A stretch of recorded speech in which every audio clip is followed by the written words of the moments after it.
मित्रों नमस्कार।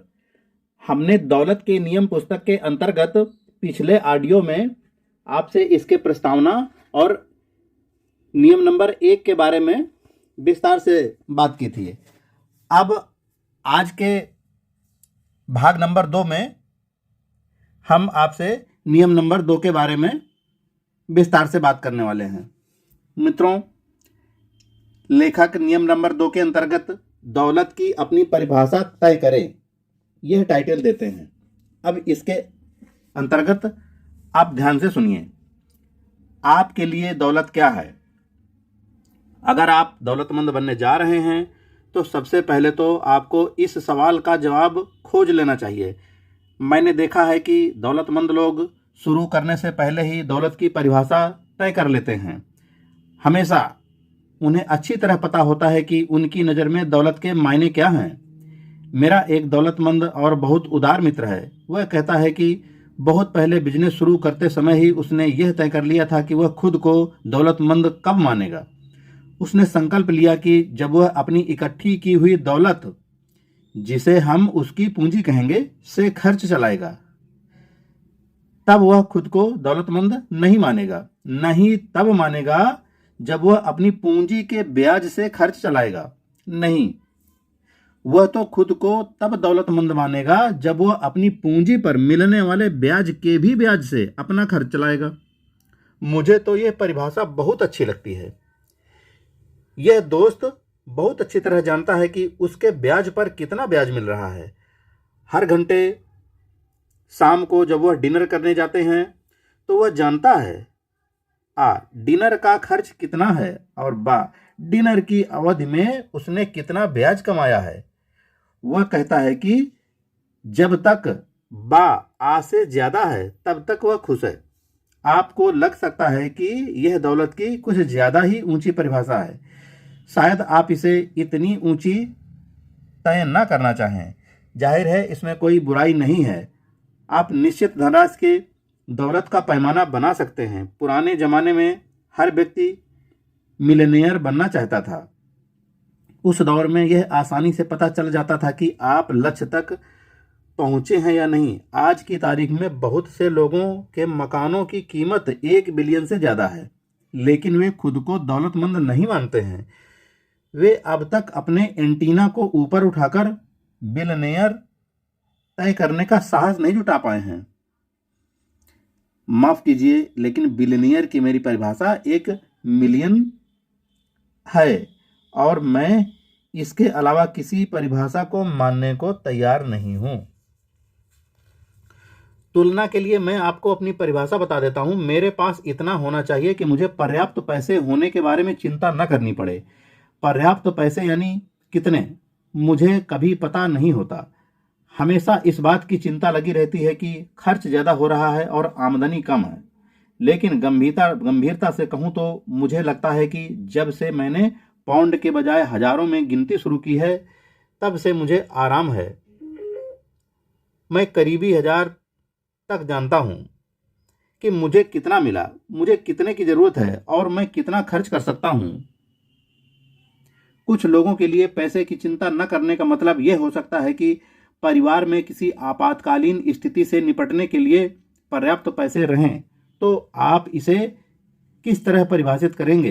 अपनी कारों की संख्या से, नौकरों की संख्या से, बैंक बैलेंस से, अपने मकान की कीमत से, निवेशों के पोर्टफोलियो से? जाहिर है कोई भी जवाब सही या गलत नहीं है, लेकिन मुझे यह जरूर लगता है कि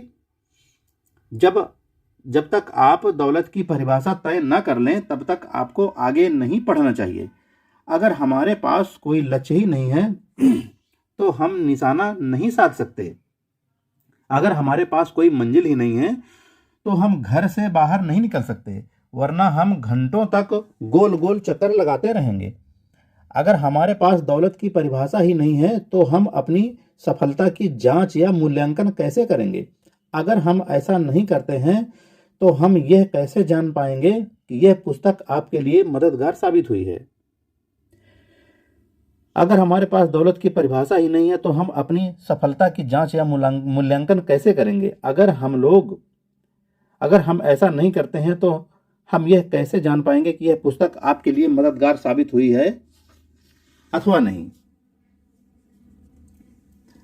अब नियम नंबर 3, अपने लक्ष्य तय करें। दौलत की परिभाषा तय करने के बाद अब आपके पास एक निश्चित मंजिल है। अपने लक्ष्य तय कर लेना, उस मंजिल तक पहुंचने का टाइम टेबल बनाना है। यह बहुत आसान है। अगर आपको पता है कि आप कार से नहीं जाने वाले हैं तो यह जानना समझदारी है। आप किस समय घर से निकलेंगे, आपको कब तक वहां पहुंचने की उम्मीद है, आप किस रास्ते से जाने वाले हैं, वहां पहुंचने के बाद आप क्या करेंगे। अमीर बनना भी ठीक इसी जैसा है। आपको पहले से जान लेना चाहिए कि आपके लिए अमीर बनने का क्या मतलब है, आप वहां कैसे पहुंचना चाहते हैं, आपको इसमें कितना समय लगने की उम्मीद है, और वहां पहुंचने के बाद आप अपने पैसे से क्या करने वाले हैं। क्या करना चाहते हैं। आपको पहले से जान लेना चाहिए कि अमीर बनने या आपके लिए क्या मतलब है, आप वहां कैसे पहुंचना चाहते हैं, आपको इसमें कितना समय लगने की उम्मीद है। दौलत की अपनी परिभाषा तय करने के बाद क्या आप लक्ष्य तय करने के महत्व को देख सकते हैं? इस बारे में सोचें कि आप किस तरह अमीर बनना चाहते हैं और आपको इसमें कितना समय लग जाएगा। फिर अपना लक्ष्य तय कर लें। यह आसान हो सकता है। मैं अपने 40वें जन्मदिन तक मिलियनेयर बनने वाला हूं और मैं अपनी प्रॉपर्टी डेवलपमेंट कंपनी के जरिए पैसे कमाऊंगा। यह आसान था, मेरा मतलब है यह मेरे लिए आसान था क्योंकि मैं सिर्फ आपको उदाहरण दे रहा हूं। मैं शर्त लगाता हूं कि आपके लिए थोड़ा मुश्किल होगा। ऐसा इसलिए है क्योंकि आपने इस बारे में पहले सोचा तक नहीं होगा। हाँ, यह हो सकता है कि आपने कभी यूं ही कोई सपना देखा हो, मैं बहुत बहुत अमीर और या मशहूर और या सफल बनना चाहता हूँ। लेकिन बहुत कम लोग, मेरी राय में सिर्फ अमीर, मशहूर और सफल लोग ही वास्तव में क्या, कब और कैसे का फैसला करते हैं। अगर आप दौलतमंद बनना चाहते हैं तो आपको भी यही करना होगा, और मैं मानता हूं कि आप बनना चाहते हैं, वरना आप इस पुस्तक को यहां तक नहीं पढ़ते या सुनते। यह आपके लिए अच्छा है। अब अपना लक्ष्य तय कर लें, मैं इंतजार कर सकता हूं। लौट आएं। आपने कौन सा लक्ष्य तय किया है? आपका लक्ष्य यथार्थवादी है, ईमानदार और हासिल करने योग्य होना चाहिए। यथार्थवादी से मेरा मतलब है कि अगर आप दुनिया के सबसे अमीर आदमी बनने का लक्ष्य बना लें तो यह सिद्धांततः तो पूरा हो सकता है, लेकिन वास्तविकता में पूरा नहीं हो सकता। इसलिए यह यथार्थवादी लक्ष्य नहीं है। ईमानदार से मेरा मतलब है कि आपको अपने प्रति ईमानदार रहना होगा और ऐसा लक्ष्य तय करना होगा जिसके साथ आप जी सकें और काम में जुट सकें। खुद से झूठ बोलने का मतलब है कि आप असफल हो जाएंगे। दूसरों से झूठ बोलने का भी मतलब है कि आप असफल हो जाएंगे। हासिल करने योग्य, हाँ, यह भी। अगर आप प्रॉपर्टी के बारे में कुछ नहीं जानते हैं और सीखना भी नहीं चाहते हैं, आपके पास कोई पूंजी नहीं है और आपको कर्ज भी नहीं मिल सकता है, तो फिर प्रॉपर्टी डेवलपर बनने का लक्ष्य तय करना यथार्थवादी, ईमानदार या हासिल करने योग्य नहीं है। आप अपने लक्ष्य से खुश हैं, अब अच्छी बात है। अब हम आगे बढ़ते हैं क्योंकि हम चाहते हैं कि आप जल्दी से जल्दी काम में जुट जाएं।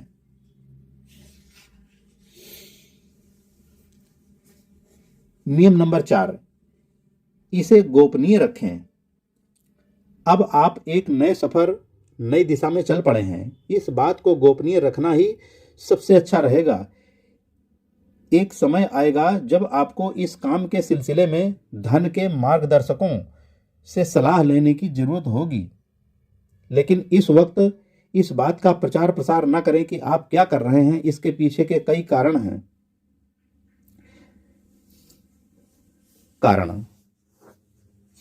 लोगों की राय अक्सर नकारात्मक होती है, यह आपको डिगा सकती है।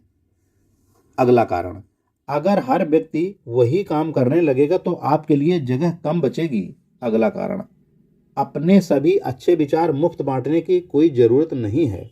अगला कारण, आपके काम धंधे के बारे में दूसरे लोग अकेले में बातें करें, यह कभी आपके हित में नहीं होता है। अगला कारण, दूसरों को ऐसा नहीं लगना चाहिए कि आप हमेशा उपदेश झाड़ते रहते हैं या उन्हें अपनी सोच में ढालने की कोशिश कर रहे हैं। अगला, वास्तव में अगर कोई आपसे पूछे कि आप कैसे हैं तो जवाब में सिर्फ बहुत अच्छा कहकर टरका दें। इस बारे में लंबा चौड़ा स्पष्टीकरण देने की कोई जरूरत नहीं है कि आप क्या कर रहे हैं। दिल में गोपनीय रहस्य रखना अच्छा लगता है, इससे आपको गुनगुना और खुशनुमा एहसास होता है। अगर आप इस बात का प्रचार करने लगेंगे कि आप क्या कर रहे हैं तो आपके आसपास के लोग आपसे जलने लगेंगे और आपको रोकने के लिए एड़ी चोटी का जोर लगा देंगे। आखिरकार आप एक तरह से उन्हें अलविदा कह रहे हैं।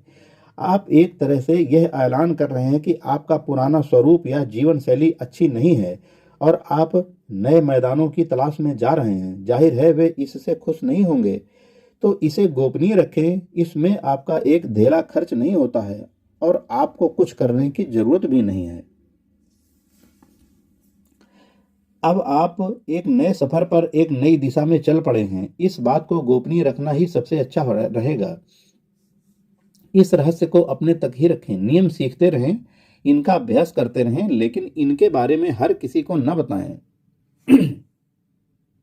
भले ही आपको यह लगता हो कि यह पुस्तक पढ़ने से उन्हें बहुत लाभ हो सकता है। बेशक आप इस पुस्तक को उनके इर्द गिर्द छोड़ सकते हैं। मजे की बात यह है कि भले ही आप इसके बारे में सबको बता दें, लेकिन फिर भी बहुत कम संभावना है कि वे इसके बारे में कुछ करेंगे। ज़्यादातर लोग गरीबी के दलदल से बाहर निकलने के बजाय टीवी देखना ज़्यादा पसंद करते हैं। जब मैं कहता हूं कि आप इसे गोपनीय रखें तो मैं सिर्फ आपके बारे में सोच रहा हूं। लोग अपने धर्म के बारे में अपना मुंह बंद रखते हैं। लोगों को भाषणों और उपदेशों से वाकई नफरत होती है। लोगों को यह बताए जाने से चिढ़ होती है कि उनकी जीवन शैली में सुधार की जरूरत है और वे जो कर रहे हैं वह पर्याप्त अच्छा नहीं है। दौलत हासिल करना उन चीज़ों में से एक है जिसे आप व्यक्तिगत रूप से गोपनीय तरीके से चुपचाप करते हैं। ऐसा नहीं है कि दौलतमंद बनना कोई गलत बात है। बात तो बस इतनी सी है कि अकेले में यह काम सबसे अच्छी तरह होता है। मित्रों,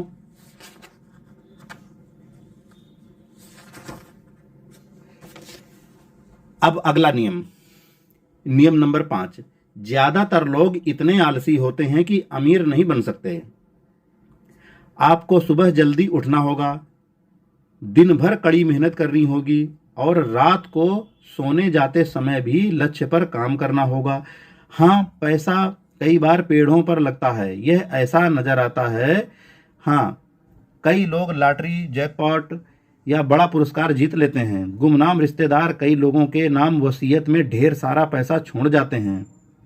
हाँ, लोग इच्छा किए बिना भी अचानक शोहरत और दौलत पा लेते हैं, लेकिन आपके साथ ऐसा कुछ नहीं होने वाला है। देखिए, आसार तो यही लग रहे हैं।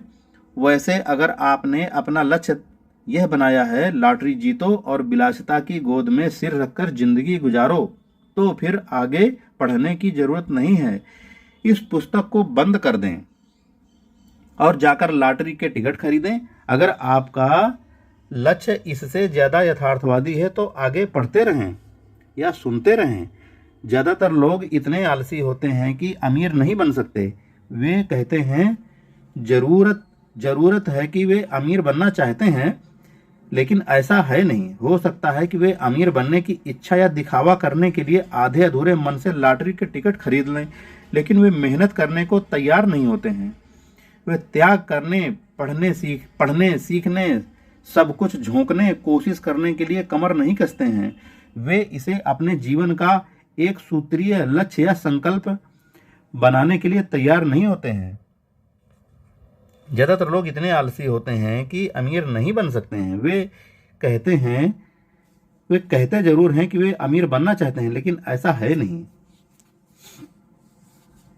और उनमें से बहुत से लोग आपको छोड़ करके ऐसा इसलिए करते हैं क्योंकि उन्हें लगता है कि ऐसा करने पर उनके दामन पर बुराई का धब्बा लग जाएगा। लेकिन क्या पैसा बनाने के लिए कड़ी मेहनत करना ठीक है? क्या गरीबी में रहना अच्छी बात है? मुझे लगता है कि यह तो इस बात पर निर्भर करता है कि आप दौलत क्यों चाहते हैं और इससे क्या करना चाहते हैं। ज़्यादातर लोग मेहनत नहीं करना चाहते हैं। हाँ, वे धन तो चाहते हैं, लेकिन सिर्फ तभी जब यह संयोग, किस्मत या भाग्य से मिल जाए। तब उन्हें कोई दिक्कत नहीं होती है, क्योंकि तब इस पर पसीने, काम, जुनून और एकाग्रता का धब्बा नहीं लगता है। मुझे लगता है कि अगर आप किसी अमीर व्यक्ति को अपना रोल मॉडल माने, Bill Gates, Richard Branson, Alan Sugar, Warren Buffett, Gordon Ramsay, James Dyson, Peter Kellner, तो आप इन सब में सिर्फ एक बात समान पाएंगे, वे जी तोड़ मेहनत करते हैं। उनकी कमाई कंप्यूटर, सेल्स, कुकरी, बिजनेस, फिल्म उद्योग, vacuum cleaner, pop music, radio station या चाहे जिस व्यवसाय से हो, लेकिन उनमें एक दिन में इतना सारा काम करने की काबिलियत होती है जितना हम में से ज़्यादातर लोग एक महीने में भी नहीं कर सकते। और दौलत के बारे में यही अद्भुत बात है, यह पड़ी पड़ी इंतजार कर रही है कि कोई इस पर अपना दावा पेश करे। और जो लोग इस पर दावा पेश करते हैं वे वही हैं जो सुबह जल्दी उठते हैं, कड़ी मेहनत करते हैं और देर रात तक करते हैं। और आपको भी यही करना होगा। मुझे अपनी टीम में आलसी, मक्कार या अमरबेल टाइप के लोग नहीं चाहिए। मैं शरारती, मैं मेहनती, समर्पित, एकाग्रचित्त, महत्वाकांक्षी, संकल्पवान लोगों को अपनी टीम में शामिल करना चाहूँगा। जो अमीर बनना चाहते हों, जाहिर है उनमें थोड़ा हास्य बोध भी होना चाहिए। मित्रों, आज नियम नंबर 5 तक हम पहुंचे हैं। अब हम भाग नंबर 2 को यहीं पर पूरा करते हैं। मित्रों, आप इस ऑडियो बुक को ठीक प्रकार से समझिए और अपने आचरण में उतारिए, अपने जीवन में फाइनेंशियल फ्रीडम पाइए। यही हमारी इच्छा है, यही कामना है। जय हिंद फ्रेंड्स।